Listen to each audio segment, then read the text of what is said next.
불길은 느닷없이 기세를 올리고 있었다. 간헐적으로 울리던 장작의 파열음은 점차로 끊임없이 들려오고 흩뿌리기 시작한 소나기가 땅을 두들기듯이 마침내 연속적으로 울려 퍼졌다. 나무 조각이 수없이 주위에 떨어져 내렸다. 파열의 순간에 뛰어나올 것이다.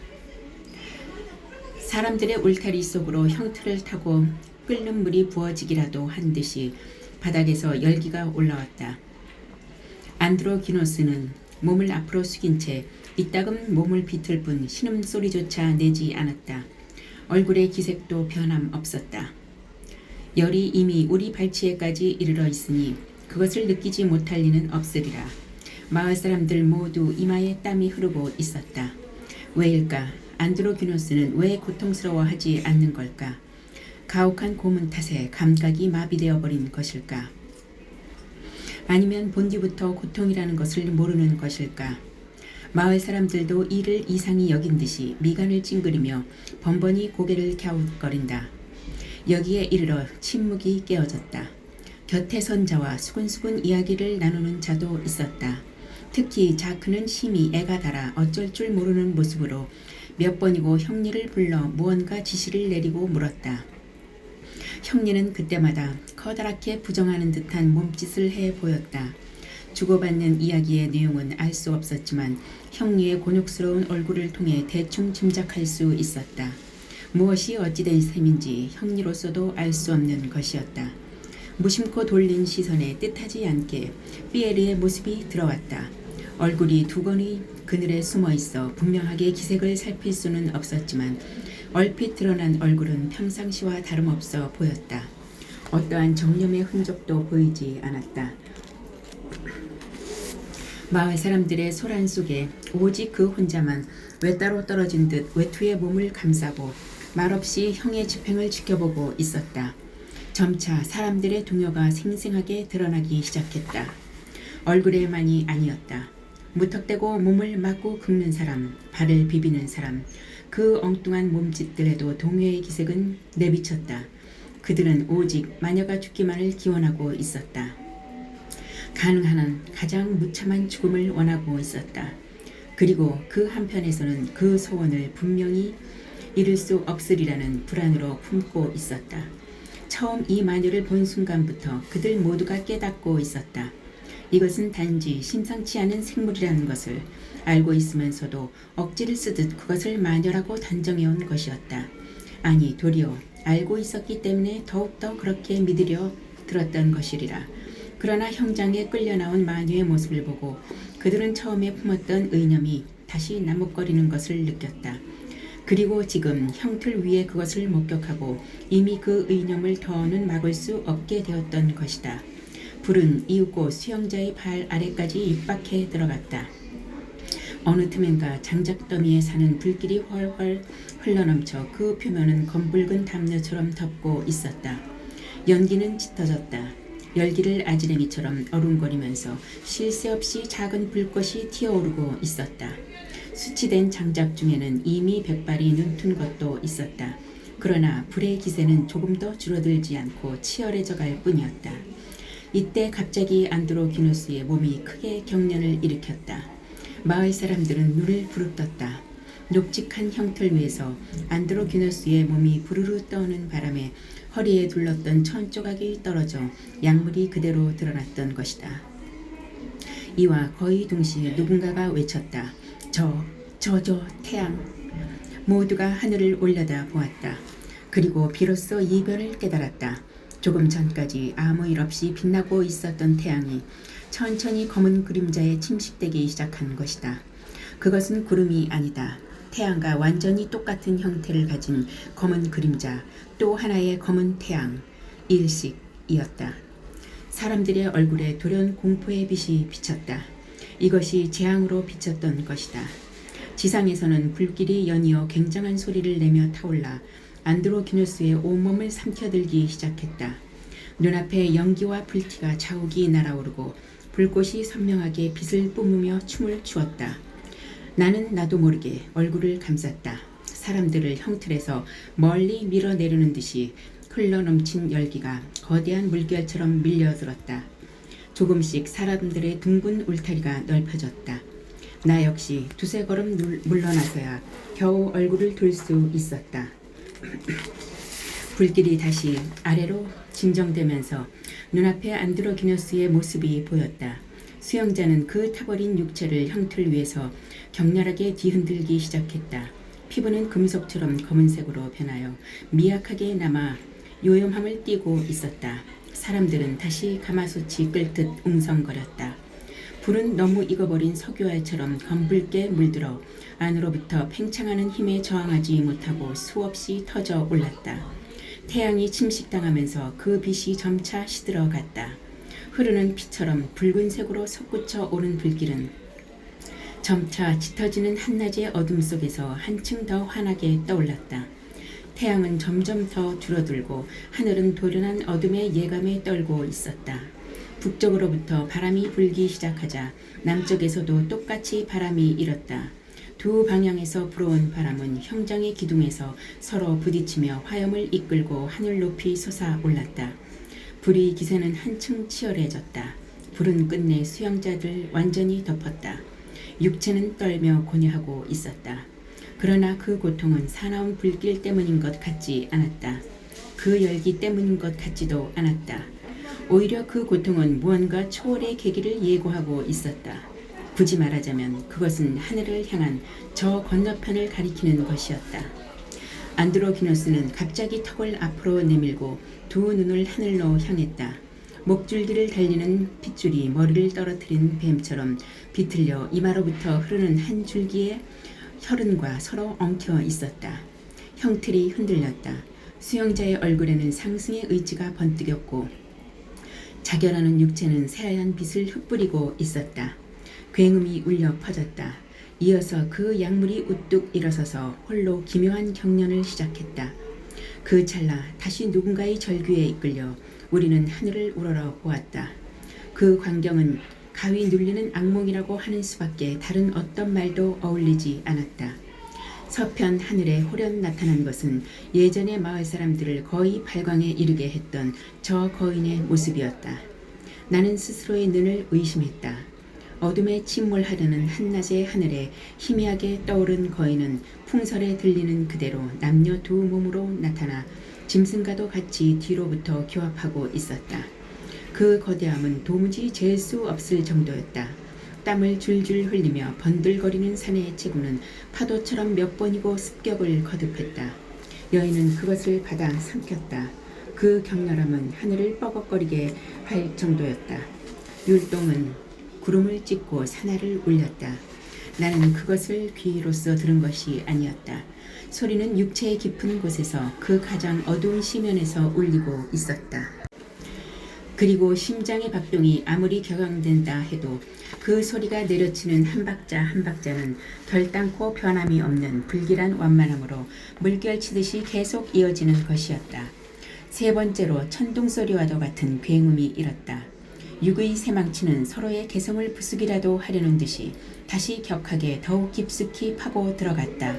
흡사 육체가 결합하기 위해서는 육체 그 자체를 초월하지 않으면 안 된다는 듯이 육체를 같이 한 육체를 뚫고 육체의 건너편으로 도달하지 않으면 안 된다는 듯이 사람들 사이에 창란이 일기 시작했다.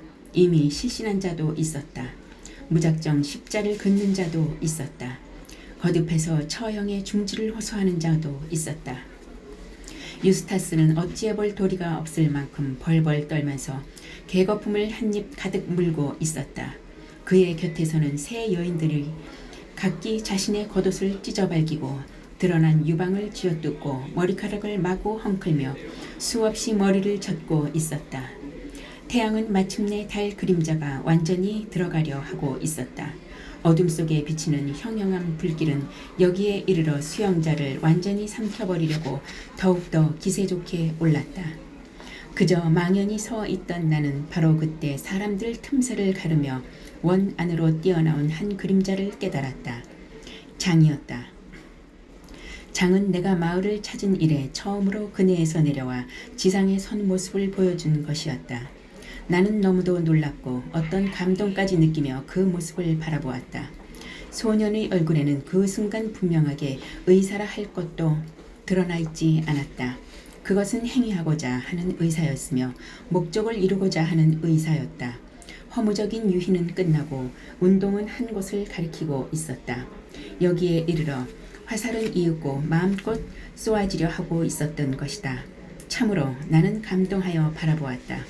그러나 그 감동은 결코 자애에 의한 것이 아니었다. 말하자면 나는 그 모습에서 구원받았음을 느꼈던 것이다. 그러나 이렇게 생각하는 순간 장의 뻐끔하게 뚫린 입, 그 어둡고 작은 구멍에서 무언가에 홀린 듯한 광적인 홍소가 살을 찢듯이 분출하였다. 안드로기노스는 사라져가는 태양처럼 마지막으로 찬란하게 빛나며 모든 이들을 어지러움에 빠뜨렸다. 빛은 뿜어져 나오며 동사에 유입되었다. 모순에 가득 찬 그 육체는 이제야말로 생생하게 그 서로를 받아들여질 수 없는 각자의 질을 뚜렷하게 드러내고 확인하면서 그것들을 먼지 한 알갱이만큼도 잃는 일 없이 하나로 결합하려 하고 있었다.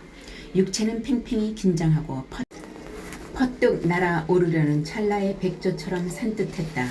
우뚝 일어선 약물은 더욱더 거세게 경련했다. 그것은 참으로 힘껏 날아오르려고 애쓰며 두 날개를 파닥거려 보지만 여전히 땅에 묶여있어 몸부림치는 맹금과도 같았다. 태양은 마침내 달과 결합하였다. 그 순간 우뚝한 약물이 힘차게 경련하며 그 검은 태양을 향해 정액을 쏘았다. 음문을 돌보지 않고 허공을 향해 내뿜어진 포말은 불꽃을 받아 붉게 빛나며 우리와 안드로기노스 사이에 번쩍이며 가로지르는 무지개를 이루었다. 정액은 계속해서 흘러 넘쳤다. 육체는 그것을 헛되이 하지 않았다.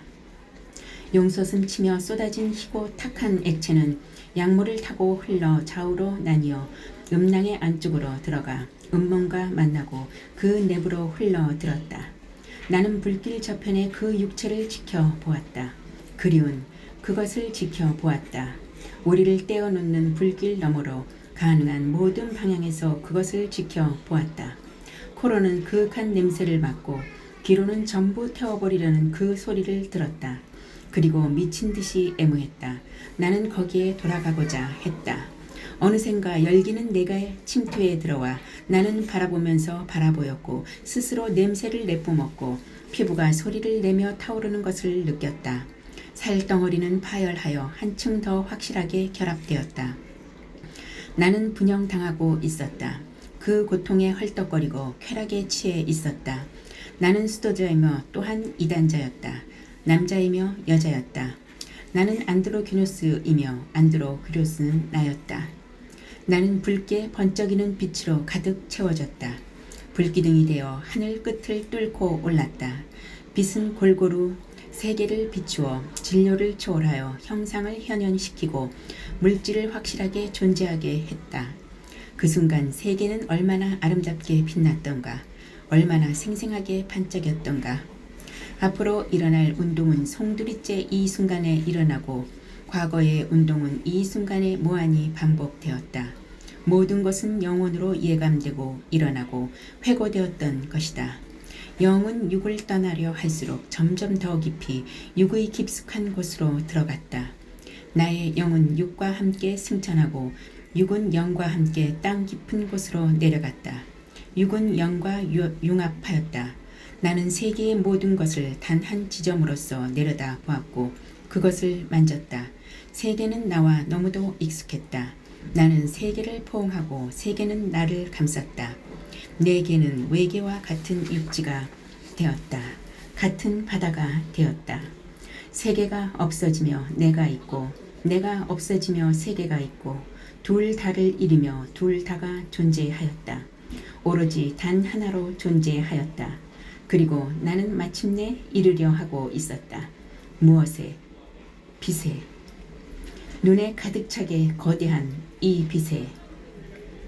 아득한 저편으로부터 뿜어져 나와 이르는 곳곳에 그 원천이 있는 이 넘치는 빛에. 빛. 그것은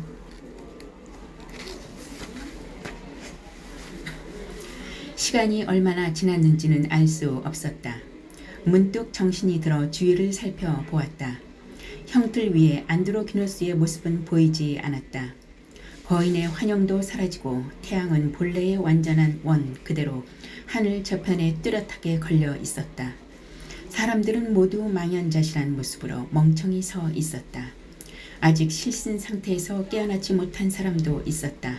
자크와 그 동행한 사람들조차도 그저 입을 벌리고 타고 남은 형장의 기둥을 바라다 볼 뿐이었다.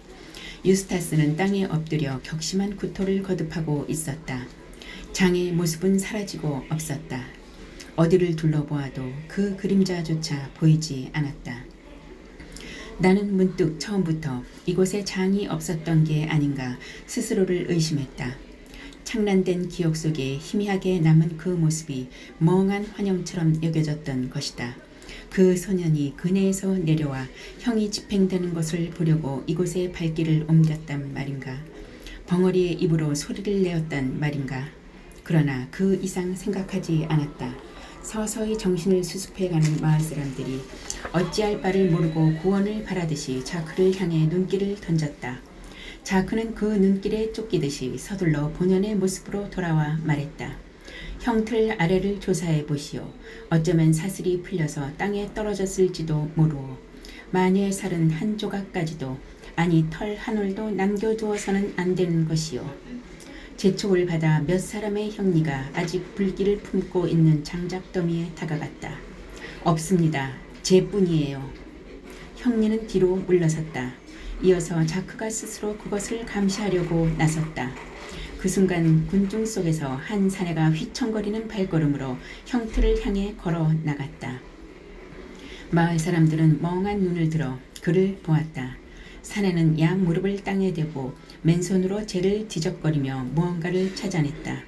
그가 눈앞에 들어올린 것은 이 세상의 것이라고는 할 수 없는 묘한 빛을 발하는 붉은 빛이 도는 한 개의 금덩어리였다. 사람들이 다시 한번 불안으로 웅성거렸다. 그것은 지금 막 닦아내놓은 듯한 완벽한 반짝이였다. 바로 조금 전에 계속해서 꺼냈음에도 불구하고 조금의 티끌도 붙어있지 않았다. 사내는 그것을 손 안에 꼭 쥐더니 품속에 집어넣으려 했다. 그때 자크가 앞으로 나서 엄한 말투로 이를 제지했다. 그리고 외쳤다. 이자를 체포하시오. 이자는 마을 사람들에 의해 이미 고발되었소. 여러분도 이미 이자가 무엇을 하려 했는지 지금 목격했을 것이오. 이자는 마녀의 죄를 가지고 금을 산출한다는 그 사악한 마술에 쓸 작정인 것이오. 신께서 창조해 주신 이 세계의 질서를 어지럽히고 마을의 재앙을 불러일으키려고 하는 것이오. 자, 무엇을 하고 있는 거요? 어서 오랏줄로 묶으시오. 사내는 난폭하게 손을 뒤로 비틀며 꽁꽁 묶인 채 자크의 발 아래로 끌려갔다. 저항은 하지 않았다. 얼굴에 약간 초치의 흔적이 보였을 뿐이다. 마을 사람들은 다시 웅성거렸다. 자크는 사내의 두건을 벗겨 얼굴을 확인했다. 그리고 그 오른손에 감춰진 기묘한 물질을 잡아채 쳐들더니 불가락이 짝이 없다는 듯이 양 손바닥으로 쥐어 짓눌렀다. 그냥 쟤에 지나지 않아. 그냥 쟤란 말이야. 그의 손가락 틈새로 빛의 잔재와도 같은 금가루가 흘러내렸다. 자크는 형리를 불러 그것을 재와 함께 강에 흘러보내라고 지시했다. 그때 웅크리고 있던 유스타스가 홀연 일어서더니 자신이 그 죄를 처리하고 싶노라고 나섰다. 그러자 자크는 허락하지 않았다. 그리고 다시 한번 형리들에게 분명하게 처리하라는 확인을 주고 주위를 휘둘러 흘겨보고는 말없이 사내를 데리고 형장을 떠났다. 한순간 벌어진 일이었다. 나는 마을 사람들 뒤편에 선 채로 그저 말없이 그것을 지켜보고 있었다. 사내가 단 한 번만이라도 내 쪽을 돌아보아주기를 기대하면서. 그러나 그것은 허무한 바람이었다. 그 사내 연금술사 피에르 디페는 끝내 뒤돌아보지 않았다. 눈길 한 번 주지 않고 내 눈앞에서 멀어져 갔다. 그날 저녁 비는 내리지 않았다.